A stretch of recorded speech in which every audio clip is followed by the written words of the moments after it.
Salamat, Brother Ian. Purihin po ang Panginoon.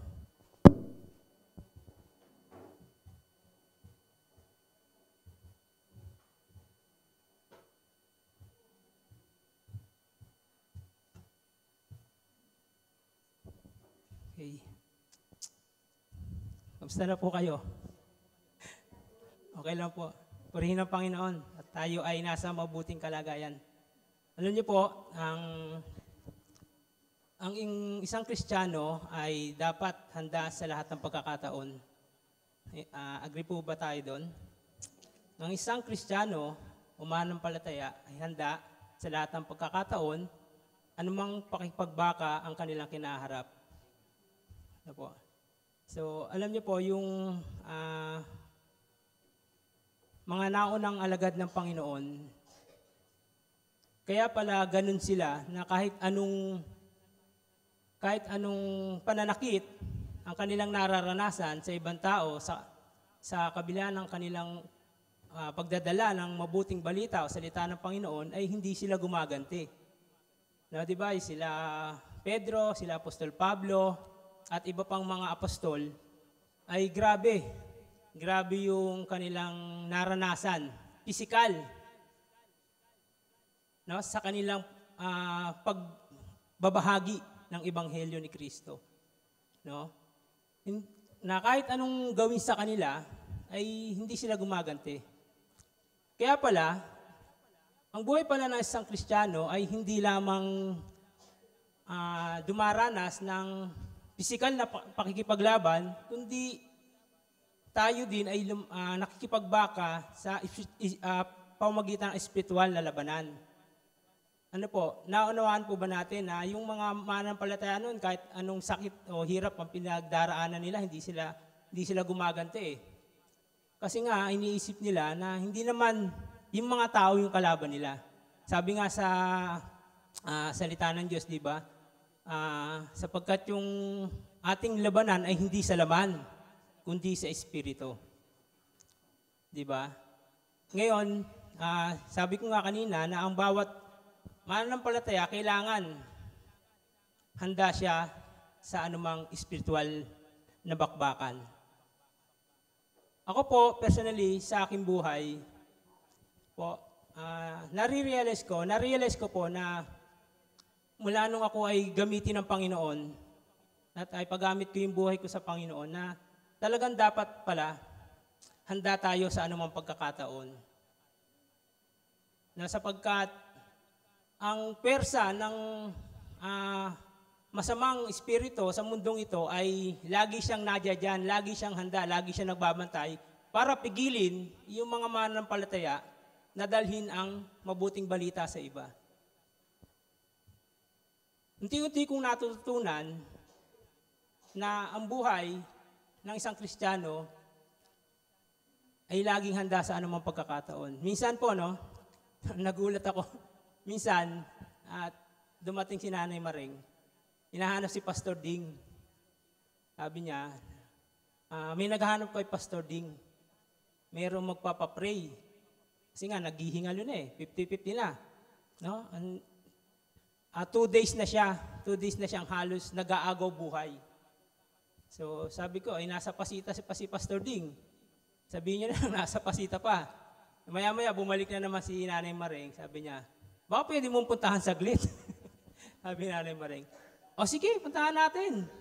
No, puntahan natin. So, nung pinuntahan namin, nakita ko nga yung tao, talagang, ayun na, naghihingalo na siya.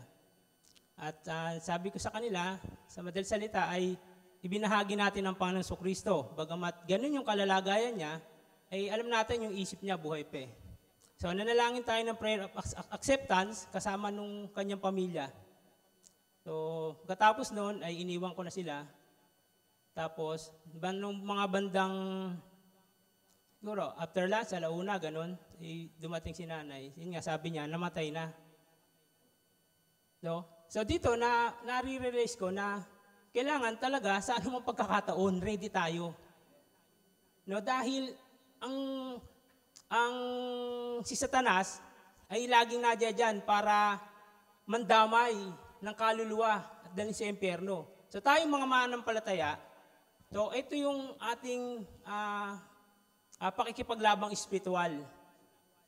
No, nandiyan sila para tayo hadlangan dahil nga tayo mga mananampalataya, bitbit natin ang ebanghelyo, hadlangan niya tayo.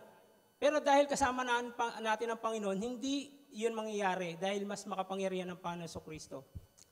No? Sa lahat na pinagdadaan natin na spiritual na labanan, lagi tayong magtatagumpay dahil noon pa pinagtagumpay na ito ng Panginoon Kristo.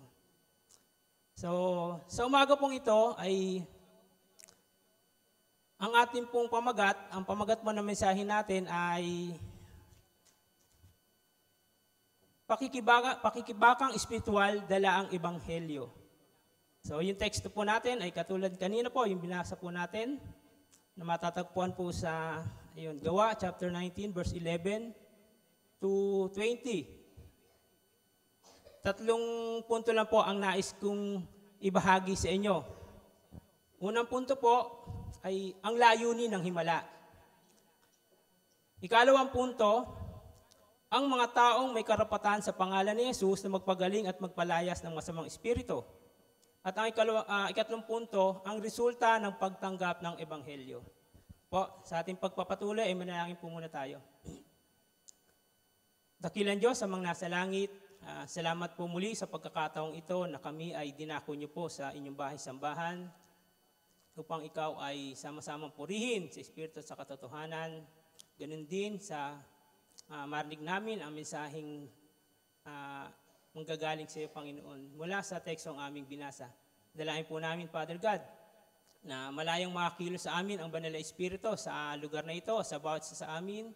Tulungan po kami na maunawaan namin ang iyong mga salita, Panginoon. Samahan niyo po kami. Banal na Espiritu, sa aming pakikinig, sapagkat kami po ay nanampalataya na ikaw lamang ang makapagpaunawa sa amin ng mga salita mong ito. Tulungan niyo po kami hanggang sa matapos ito. Ito po aming dalangin sa Panginoon Jesus. Amen.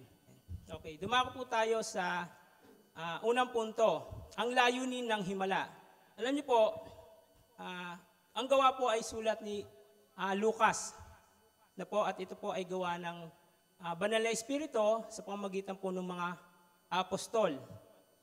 At dito po, sabi po rito, ay gumawa roon ang Diyos, sa verse 11, gumawa roon ang Diyos ng pambihirang himala sa pamamagitan ni Pablo. Kilala naman po natin si Pablo. Kilala natin si Pablo.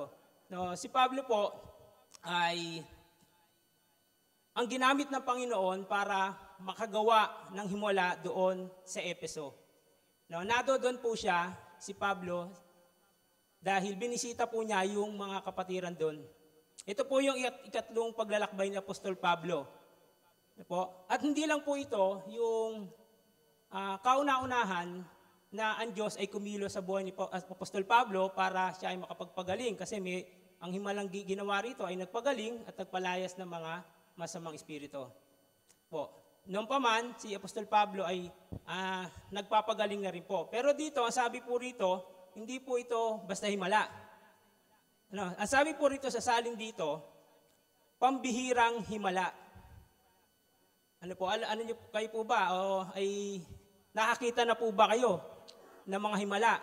Nakita niyo na ba ng sarili niyong mata ang mga himala na ginawa ng Diyos? Sino dito nakakita na ng mga himala? Nakaramdam. Di ba? Nararamdaman mo yung na mayroong ginawa ang Diyos sa iyo na hindi kayang gawin ng tao. Di ba? Kaya na sinabi mo himala kasi hindi kayang gawin ng tao eh. Tanging ang Diyos lang makakagawa. Di ba? Alam niyo po, noong panahon din na ang Panginoon Kristo ay nasa lupa, ay marami rin siyang ginawang mga himala. Ano yung unang himalang ginawa ng Panginoon? Naalala ba natin? Yung tubig, ginawa niyang alak. Di ba? Ang mga himalang ginawa ng Panginoon. Yung lumakad siya sa tubig. Di ba? Yung magpakain ng 5,000 katao sa pamamagitan ng tinapay, ilang pirasong tinapay at isda. So ito po ay mga himala. At meron din pambihirang ginawang himala ang Panginoon, bukod pa ron. So dito, makita po natin, no, si Pablo, bakit ba si Pablo? Bakit ba si Pablo yung pinadala ng Panginoon dun sa Efeso at gamitin na instrumento ng Diyos para maghimala? Okay? Si Pablo po ay tinawag ng Diyos para ipangaral ang mabuting balita sa mga hintil. Kaya po siya naroroon. Dala-dala niya ang mabuting balita. So si Pablo po, bakit siya yung naging instrumento ng Diyos para gawin siyang, makaranas ng himala yung mga taga-Efeso? Pwede naman gumamit ang Diyos, di ba, ng iba. O pwede rin naman walang gamitin ng Diyos kung sa himala lang, kayang-kayang gawin ng Diyos yon. Ano bang klase? Anong klaseng pagkatao meron si Apostol Pablo at siya ay nagagamit ng malaya ng Diyos para sa isang himala? Tayo po ba ay nagamit na ng Diyos sa isang himala? Si Pablo, malayang nakakakilos ang Diyos sa buhay niya sa pamamagitan ng himala. Alam niyo po si Pablo ay mataas ang pinag-aralan niya. Sabi nga, abogado siya eh. Bakit? Kasi siya sa naging hukom ng Israel. Ibig sabihin, matalino siya. Pero, sa kabila ng kanyang katalinuhan, nung makilala niya ang Panginoon, sinabi niya sa kanyang sarili na siya yung pinakahamak sa lahat ng pinili ng Diyos. Ano ibig sabihin nito? Kinikilala niya yung kanyang sarili, bagamat nakapagtapos siya ng mataas na kurso, naging pariseyo siya, yung sarili niya, binibilang niya sa pinakamaliit na tao sa lahat ng tinawag ng Diyos. Ano ibig sabihin nito? Si Apostol Pablo ay mayroong isang pusong mababa, mapukumbaba, no? At ang Diyos ay mas nakakakilos doon sa mga taong mayroong pusong mababa. Kaya marahil ito yung dahilan na itong si Apostol Pablo ay nagagamit siya ng Panginoon sa ministeryo ng Panginoon, katulad ng pagpapagaling, paggawa ng pagpapalayas ng masamang espiritu, kasi nakita ng Panginoon yung kanyang pagkatao. As a Christian, mahalaga po yun. Di ba?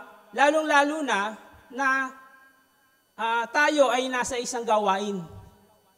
Kung nais natin na ang Panginoon ay higit na makakilos, ang Banal na Espiritu, higit siyang makakilos sa buhay natin, kinakailangan hilingin muna natin sa Panginoon, bigyan niya tayo ng puso mapagkumbaba. Kasi ang Banal na Espiritu, nananahan niya sa puso mapagkumbaba. Di ba? Nadodonat, Christian na tayo, nagsuko na tayo ng buhay eh.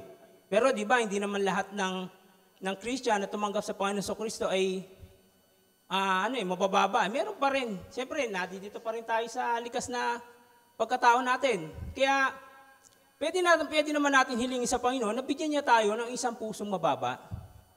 Nang sa gayon, ang Banal na Espiritu ay patuloy na tayo ay magamit sa anumang kalooban niya. So, ganun si Apostol Pablo. Kaya dito, si Apostol Pablo ay nagamit ng lubusan ng Panginoon at ang Banal na Espiritu ay nakakilos ng tuluyan sa kanyang buhay. Dahil dun sa katangian niya yun.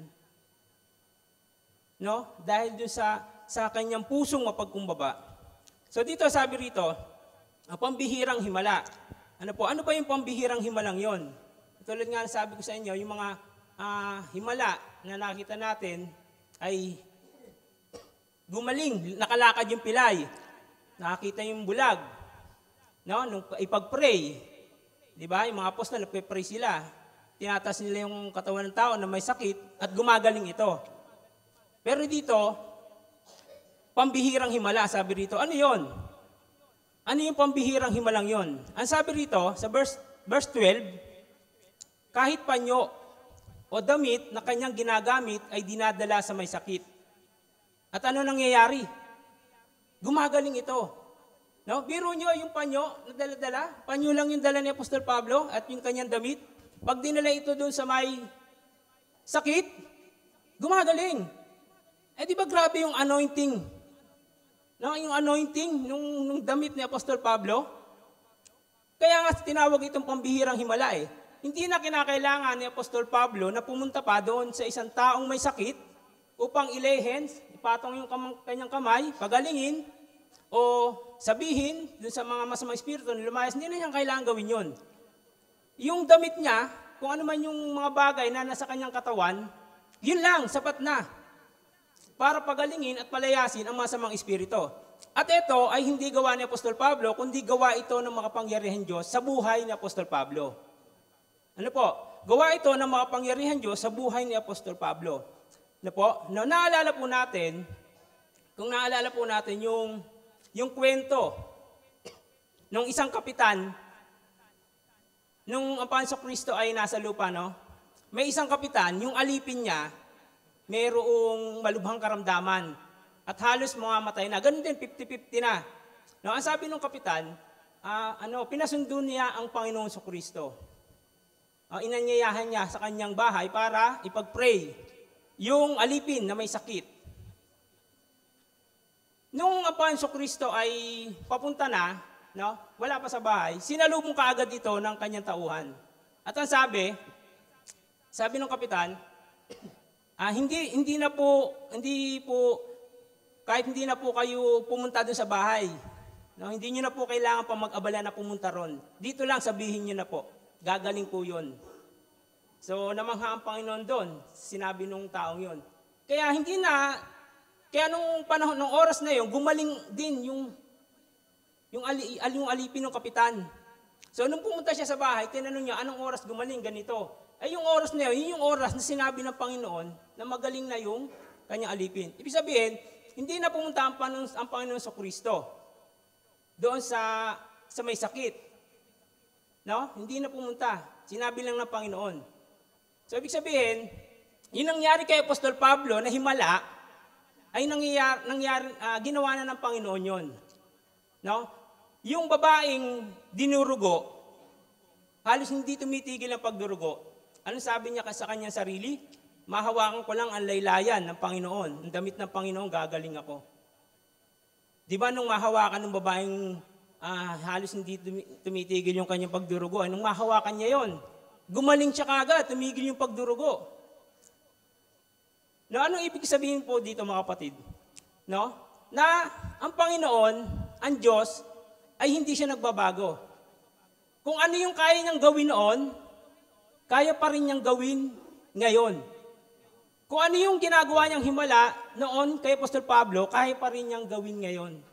Bakit? Kasi ang Panginoon Kristo ay hindi nagbabago noon, ngayon at magpakailanman. Hindi siya nagbabago.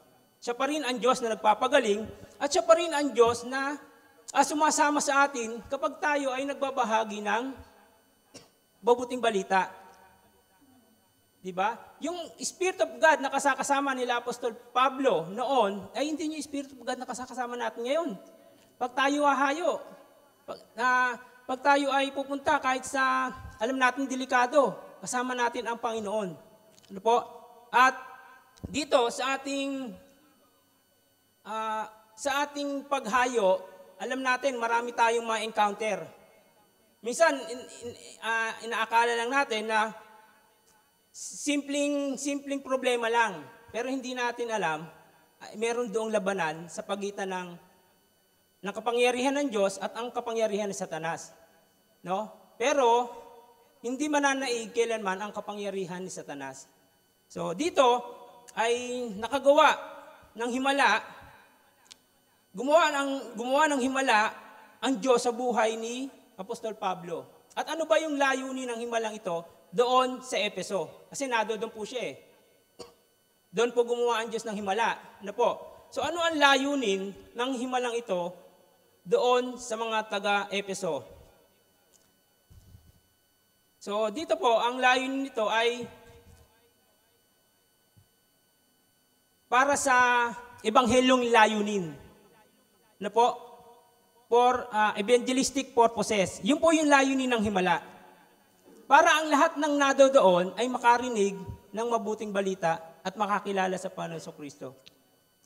Marami na po nangyaring ganyan. Sa pamagitan ng mga himala, ay maraming nakakilala sa Panginoon Kristo. So hindi po naroon si Apostol Pablo at magpakita ng himala at sabihin na ang Diyos ko ay makapangyarihan.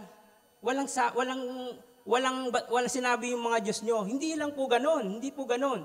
Doon si Apostol Pablo at ang himalang yon ay dahil para yung mga taga-Ephesian ay makilala itong Kristo na sinasabi ni Apostol Pablo na totoo at makapangyarihan. Ano po? Sa kanyang pagpunta ron, bit niya ang patunay na yung kanyang sinasabi tungkol sa Panginoong Kristo ay totoo. Anong patunay ito? Yung mga himalang yon, hindi naman kilala ng mga tao doon sa Efeso si Apostol Pablo. Ano po? Hindi kilala. Pero dahil bit niya yung magpapatunay na totoo yung sinasabi niya at totoo na ang ebanghelyo ni Kristo ay makapangyarihan, ay ang Diyos ay kumikilos sa kanyang buhay. Ano po? Tayo bilang mga Christian, pag tayo po ay nagbabahagi ng mabuting balita, dapat meron tayong bit na magpapatunay na totoo at makapangyarihan yung dala nating mabuting balita. Kasi pag hindi natin napatunayan na ito ay makapangyarihan, walang maniniwala sa atin.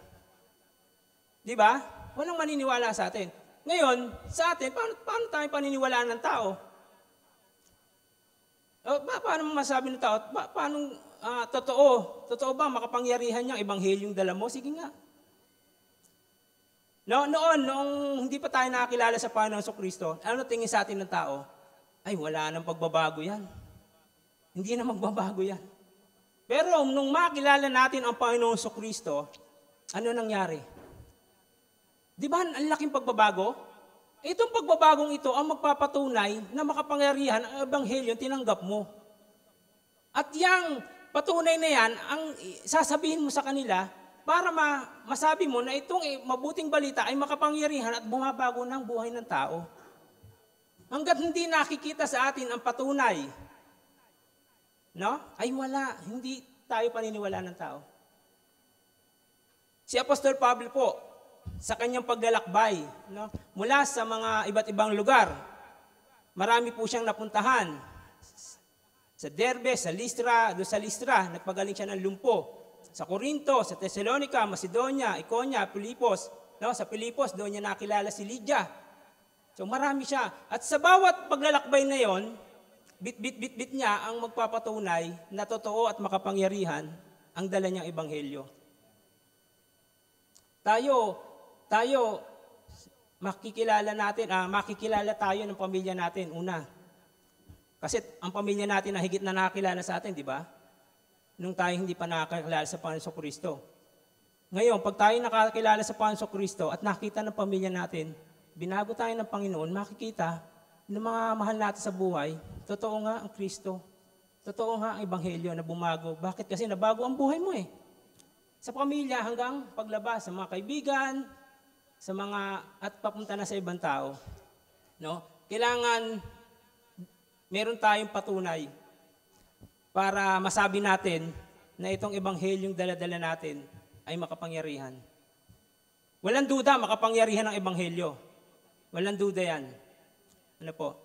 So, ang layon nito sa mga taga-Efeso ay upang sila po ay mahikayat ni Apostol Pablo na sumampalataya sa Panginoon Kristo. Alam niyo po yung Efeso, itong lugar na ito ay maraming mga gumagawa rito na mga gumagamit na mga mahika, mga itim na kapangyarihan na galing kay Satanas.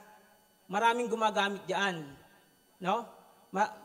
Pwedeng yan ay pinagkukutaan ni Satanas. May mga nagpapalayas diyan ng mga demonyo na hindi naman sa pangalan ng Panginoong Kristo. So, narito si Apostol Pablo upang ipakita sa kanila ang tunay na kapangyarihan ng Panginoon Kristo. So, yung layunin ng himala ay upang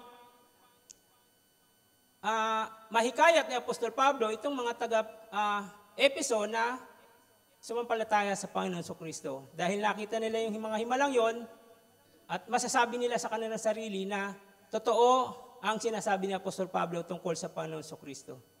Okay po. So, dumako po tayo sa ikalawang punto. Ang mga taong may karapatan sa pangalan ni Jesus na magpagaling at magpalayas ng masamang espiritu. Ang 12 apostol po ay binigyan ng Panginoon ng authority, na magpalayas magpagaling ng mga karamdaman at magpalayas ng mga masasamang espiritu.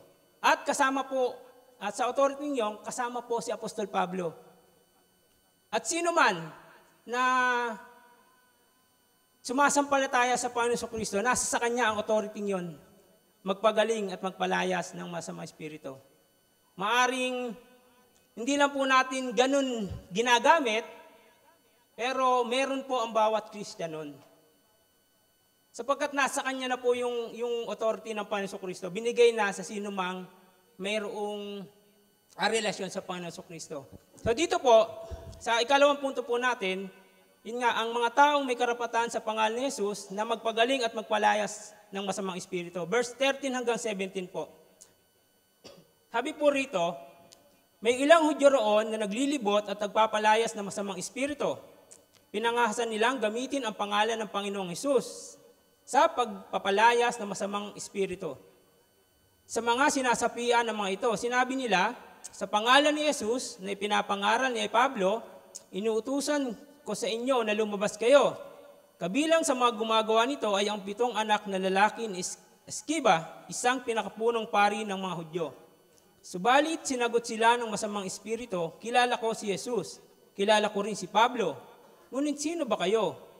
At sila'y nilundagan ng lalaking sinasapian ng masamang espiritu, tinalo silang lahat at malubhang sinaktan hubad at sugatan silang tumakas sa bahay na iyon.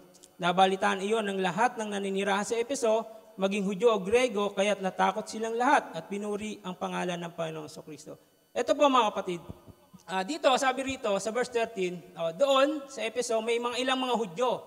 No? At ang trabaho ng mga Hudyong ito ay nagta-travel, no? Naglilibot, no? Umiikot sila sa Efeso. Paikot-ikot sila ron. At ang kanilang gawain ay, sabi rito, magpalayas ng masamang espiritu. Pero dito po sa bandang binasa natin, malalaman natin kung kaninong pangalan sila nagpapalayas. Ano po? Yun yung trabaho nila. Ngayon, sabi rito, pinangahasan nilang gamitin ang pangalan ng Panginoong Hesus sa pagpapalayas ng masamang espiritu ng mga sinasapian. At sinabi nila, sa pangalan ni Jesus na pinangaral ni Pablo, lumayas kayo. Ano nangyari? Ano naging resulta? Lumayas ba yung mga Hindi nila nagawang palayasin. Ano po? Imbis na mapalayas nila, ang ginawa ng mga masamang espiritu, inatake pa sila. So, biro nyo po yung napakadelikado na po, na hindi lahat ng gumagamit sa pangalan ng Panginoon Kristo ay may kapangyarihan. Ano po? Hindi lahat. No? Narinig ng mga Hudyong ito ang pangalan ng Panginoon Kristo, pero ang tanong ay hindi sila karapat-dapat na gamitin yung pangalan ng Panginoon Kristo. Bakit? Sapagkat wala silang connection sa Panginoon. Wala silang personal na pagkakilala sa Panginoon. Kaya wala silang authority na gamitin din ang pangalan ng Panginoon Kristo para magpalayas ng mga demonyo.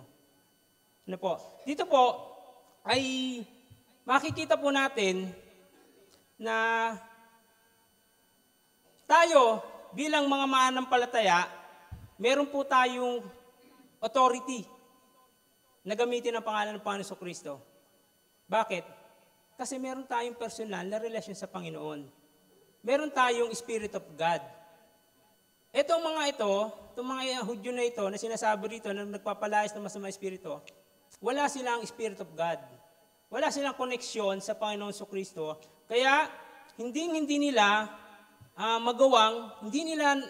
nagawang palayasin yung mga masamang espiritu, bagkus sila po ay inatake pa nito. Nasaktan sila. So napakadelikado po. Napakadelikado na kapag ginagamit ng isang tao ang pangalan ng Panginoon Kristo nang hindi niya nauunawaan. Bakit? Sapagkat mapapahamak siya. Di ba? Mapapahamak siya. So, kinakailangan, bago mo gamitin ang pangalan ng Panginoon Kristo, kailangan maunawaan mo muna. Bakit? bakit ko kailangan gamitin ang pangalan ng Panginoon Kristo? Anong authority ang binigay sa akin ng Panginoon? Di ba? So si Pablo, binigay sa kanya yung authority ng Panginoon Kristo. May kapangyarihan siya. Bakit? Kasi meron siyang personal na relasyon sa Panginoong Kristo. Nagsuko siya ng buhay niya sa Panginoon Kristo. Tinanggap niya ang Panginoon Kristo bilang Panginoon at tagapagligtas ng kanyang buhay. Ano po? So ganun din po tayo. Hindi lahat ng nagpupunta sa isang sambahan at sumisigaw ng Panginoon Kristo ay pwede niyang gamitin yung pangalan ng Panginoon Kristo sa pagpapagaling o anuman. Hindi lahat. Bagkus, yun lamang mga taong mayroong personal na relasyon sa Panginoon. So, tayo po lahat dito, alam naman natin, lahat tayo tinanggap natin ang Panginoon Kristo. Amen po ba? Opo. So, sino man tumanggap sa Kanya, ay yun lang po yung may mga karapatan na gamitin ang pangalan ng Panginoon Kristo. Kaya dito, ay nabigla itong dalawang itong mga nagpapalayas ng demonyo Nabigla sila kasi inatake sila kasi nga, wala naman sila talagang kaugnayan sa Panginoon. Narinig lang nila yung pangalan ng Panginoon Kristo, tapos ginaya lang nila. No, yung ginaya nila na si Apostol Pablo ay nagpapalayas sa pangalan ni Jesus, lumayas ka. Di ba? So dito, sabi dito, na itong mga gumagawang ito ay kabilang dito, sa mga gumagawa nito ay ang 7 anak na lalaki ni Sceva, isang pinakapunong pari ng mga Hudyo. So, yung mga gumagawa nun ay anak ng pinakapunong pari ng mga Hudyo. Alam niyo, yung punong pari, saan ba siya nagtatrabaho? Ano bang gawain niya? Di ba sa temple? No, yun ang gawain niya. Pero dito, yung naging business na nila yun Na yung paggamit ng mga itim na kapangyarihan para kumita, ganyan dun gagamit na itim na kapangyarihan. Saan nila nakukuha yun? Meron silang mga libro. Meron silang mga libro na pinag-aaralan para sila ay magkaroon ng connection sa masamang espiritu. At yun yung ginagamit nila at pinalalabas nila, ginagamit nila para sila ay makapagpagaling din, makapagpalayas din ng masamang espiritu. So, pero dito, nung nangahas, itong mga to na gamitin yung pangalan ng Panginoon Kristo, ay sabi rito, sumagot yung masamang espiritu. Nung pinapalayas, marahil nung sinasabi nila, sa pangalan ni Jesus na pinapangaral ni Pablo, lumayas kayo masamang espiritu. At biglang nagsalita yung masamang espiritu. Sabi rito, verse 15, sabi rito, subalit sinagot sila ng masamang espiritu. Kilala ko si Jesus. Kilala ko rin si Pablo. Ngunit sino ba kayo? Tingnan niyo po, no? Tingnan niyo po. Ang sagot ng masamang espiritu, kilala ko si Jesus Naalala niyo po, nung ang Panginoon Kristo ay padaong siya, no? Galing siya sa dagat nun So, bumaba na siya. Tapos may sumalubong sa kanya isang lalaki. Itong lalaking ito ay maraming masamang espiritu sa katawan. Nung makita niya yung Panginoon Kristo, ang sabi niya, Jesus, anak ng kataas-taasan Diyos, narito ka ba upang pahirapan kami? So ibig sabihin, kilala ng masamang espiritu ang Panginoon Kristo. So ganun din dito. Ganun din yung sabi ng masamang espiritu. Kilala ko si Jesus. Kilala ko si Pablo, pero kayo, sino ba kayo? Biro niyo nakakilala? Anong kinikilala nung masamang espiritu? Posible ba na hindi kilala ng masamang espiritu sa pangalan ng tao? Di ba?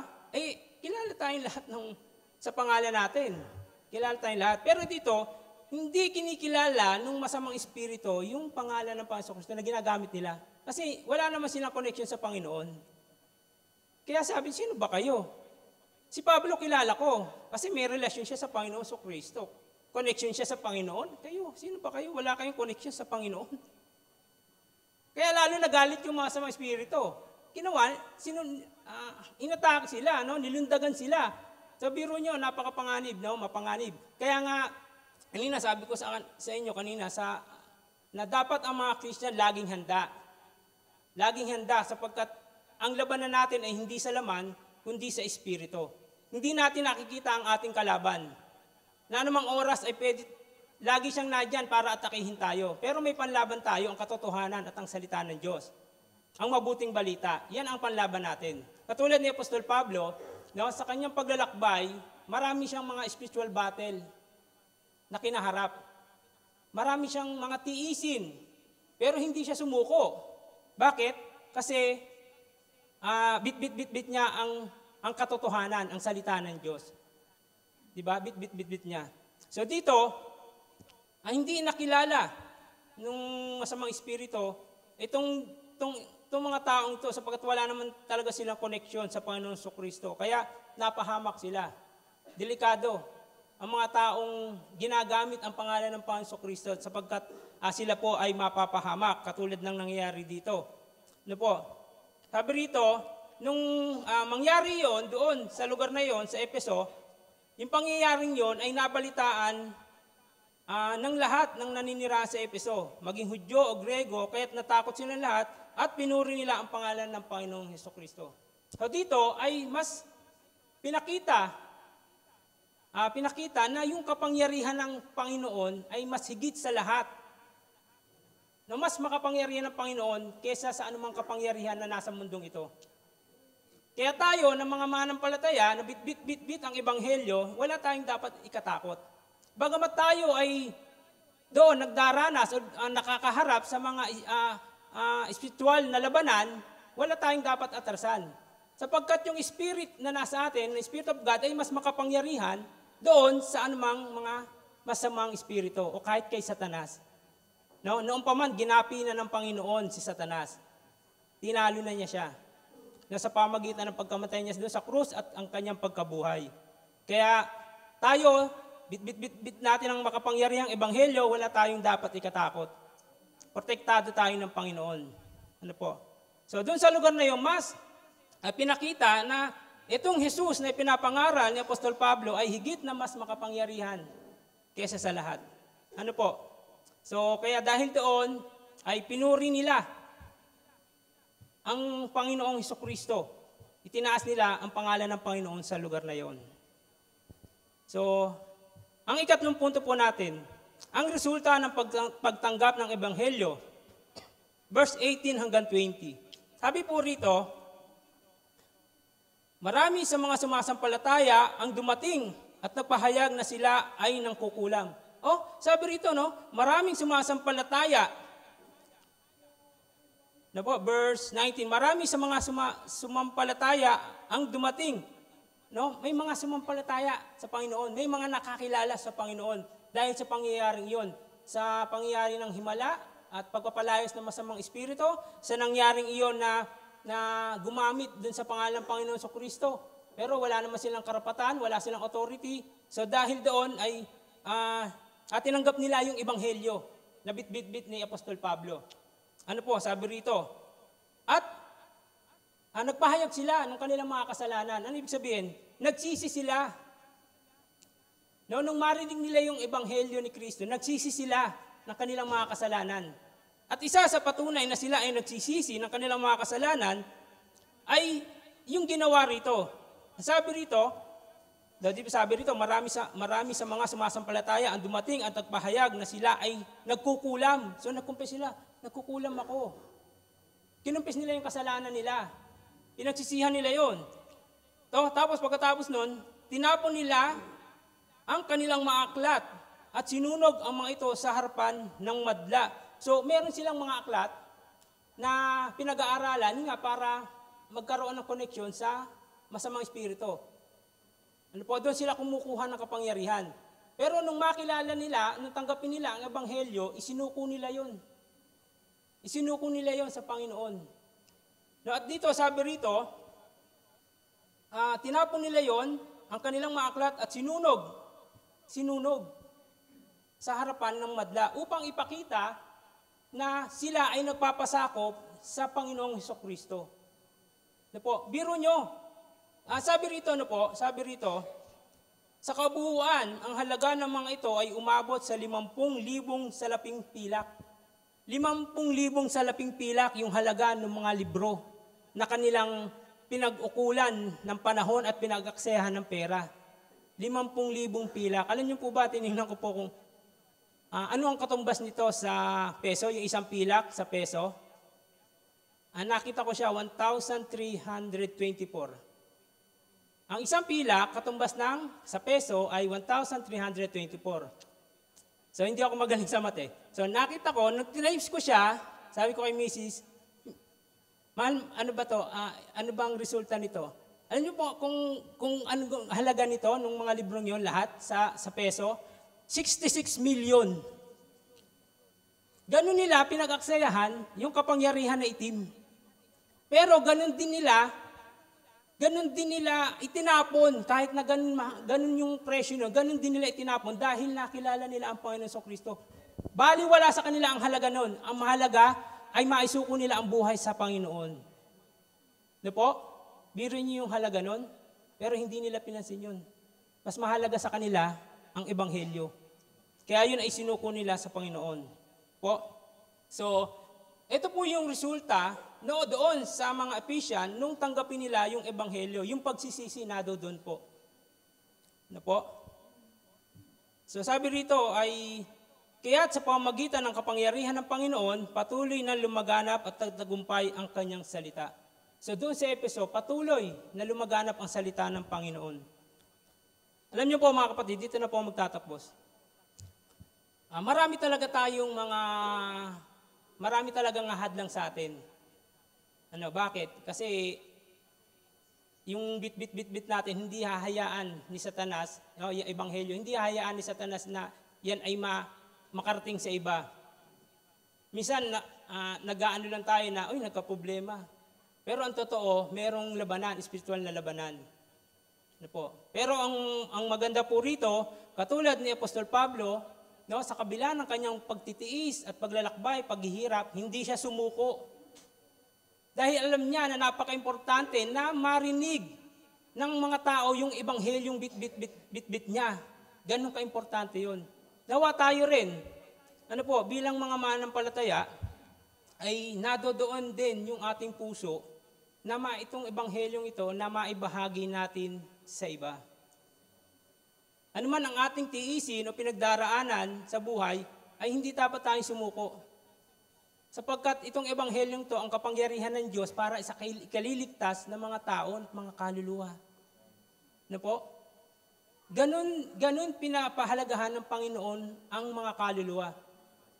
Kaya nga, minsan sa aking panalangin, panalangin ko na yung damdamin ng Panginoon para sa mga kaluluwa, ganun din yung maging damdamin ko. Kasi pag wala kang damdamin sa kaluluwa, mahirap Pero kung ilalagay ng Panginoon yung nararamdaman niya, na pagpapahalaga sa mga kaluluwa sa puso mo, tiyak magagawa mo ang mga bagay na ito Hindi dito sa church, sa isang church, hindi tayo po maglalaban-laban, mag-aaway-away, sapagkat isa lang ang ating layunin, ang ibahagi ang mabuting balita.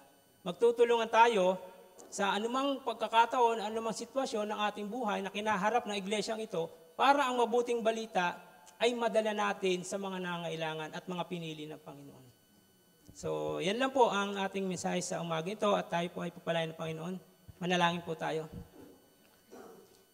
Dakilang Diyos, amang nasa langit, maraming salamat po muli sa pagkakataong ito na sa buhay ni Apostol Pablo, na tunay nga na tuluyang ginamit nyo at nagpagamit sa inyo para ang mabuting balita ay lumaganap sa Asia Minor at sa iba pang mga kalupaan at hanggang ito ay nakarating sa amin, Panginoon.